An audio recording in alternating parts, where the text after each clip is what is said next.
What's up, guys? My name is Danny Anime, and we are going to be talking about Tokyo Ghoul Chapter 80 analysis. Really, for this, I felt so much for Abra this chapter, and I remember a couple chapters ago we focused on it. I really didn't touch on it that much when I did my review, but really seeing that Ishida focused on it this chapter, he's really trying to imply, hey, look at this, and I want you to look and see this.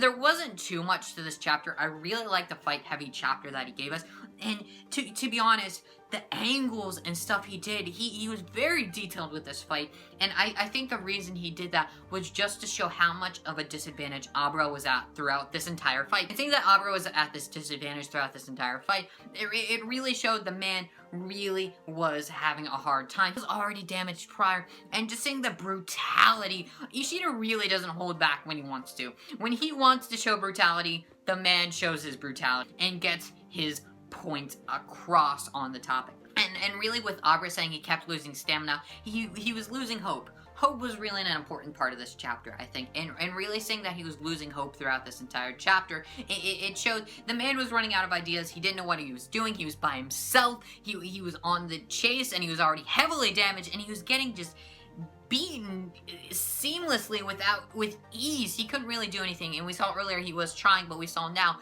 like, look, he didn't stand a chance at all in this fight. And really seeing he lost hope, it draw this parallel, I guess, with Suzuya as well. And seeing this parallel, it was like, Suzuya was at a disadvantage. Sorry, Suzuya, he learned that, look, I'm not gonna put other people at a disadvantage. I will always remember my comrades. And really, if you guys remember a couple of chapters ago, we had Jason's assistant there, and he always remembers his comrades. And she is trying to blur the lines between who is right and who is wrong. What is the right side? What is the wrong side? And definitely in this chapter, though, you got to feel for the Ghoul investigators here, because that was just a scene, just beaten with ease. He couldn't do anything. He really couldn't do anything, and seeing him there dead, and just her kicking him. If you saw that one kick at, I think it was like page 9 on Manga Stream, the panel, at the end of the panel, it was just this terrible kick across his face. It was so beautiful, the art, though, I gotta comment. It was great. And just, I guess, getting back to the point, is hope was a very important part of this chapter. Suzuya never forgets her underlings, and seeing her come in, and the precision with Jason, especially having Jason there as well, definite symbolism there, like, look, there are blurred lines between who is right, who is wrong, and what the ghouls are doing. Seeing as that's, like, ghouls, really just were brutal this chapter. We saw a different side of the ghouls, and a different side of the ghoul investigators.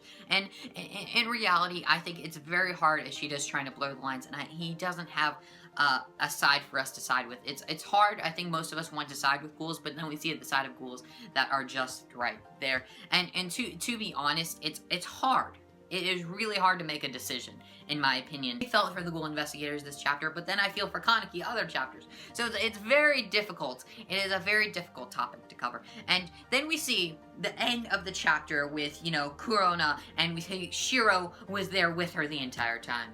Yo!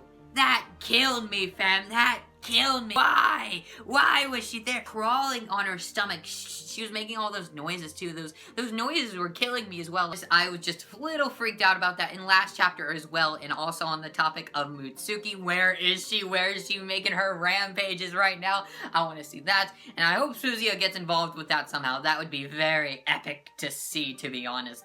And really, in reality, what I loved about this chapter was the whole thing with you get this feeling of the ghouls, and they can be terrible people, but then on the other hand, we have the ghoul investigators, who we see at this side are the weak ones. They are the ones being hunted. Then it's the other way around. They're both hunters, and it depends on the situation, on who is the hunter and who is being the hunted. And it's a very interesting situation, which I really like what Ishida does there. Anyways, guys, I just can't wait to see more of Suzuya in that situation there, and it really drew that parallel, like, that Suzuya was never in a good position for most of his life, and seeing that he is in this position now where he can help other people, it is a good position, and it's somewhere where he can help other people. And seeing that he's willing to do that, it shows that there have been impacts in his life that have mattered, and that he actually cares about people, and there is meaning to his life. He has brought meaning into his own life, and he cares for his underlings, those that work for him. He cares for other ghoul investigators, and that shows definite character progression. Same thing with Shiro, though. She was the opposite, though. She was a very caring person, very good person. She didn't seem very, like, combat-worthy or combat-ready person-esque, you could say. And now she's in this maniacal state of just wanting to destroy everything and get rid of everything. I enjoyed it a lot. Anyways, guys, make sure to like, comment, and click that subscribe button. I tend to miss things in Tokyo Ghoul, so make sure to leave it down below, and peace out.